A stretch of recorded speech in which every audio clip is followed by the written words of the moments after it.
2014 বিশ্বকাপে ব্রাজিলকে 7-1 গোলে হারিয়ে ইতিহাস গড়েছিল জার্মানি। দীর্ঘ 12 বছর পর সেই স্মৃতি যেন আবারও ফিরিয়ে আনলো জার্মানরা। বিশ্বকাপের প্রথম ম্যাচে কুরাসাওকে 7-1 গোলে বিধ্বস্ত করেছে জুলিয়ান নাগলসম্যানের শিষ্যরা। ম্যাচের মাত্র 6 মিনিটে অ্যানমেচার গোলে এগিয়ে যায় জার্মানি। তবে 21 মিনিটে লিভানো কোমেনেনসিয়ার গোলে সমতায় ফেরে কুরাসাও। এরপর শুরু হয় জার্মানদের গোল উৎসব। 38 মিনিটে নিকো স্লটারবেগের হেডে আবারও লিড নেয় জার্মানি। প্রথমার্ধের যোগ করার সময়ে পেনাল্টি থেকে গোল করেন কাই হাভার্টজ।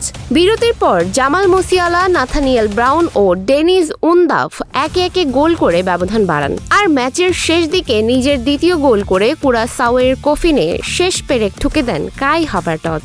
শেষ পর্যন্ত 7-1 গোলের বিশাল জয় নিয়ে বিশ্বকাপ অভিযান শুরু করলো জার্মানি। ফুটবল বিশ্বের আরও সর্বশেষ খবর পেতে আমাদের চ্যানেলটি সাবস্ক্রাইব করুন এবং ভিডিওটি শেয়ার করতে ভুলবেন না।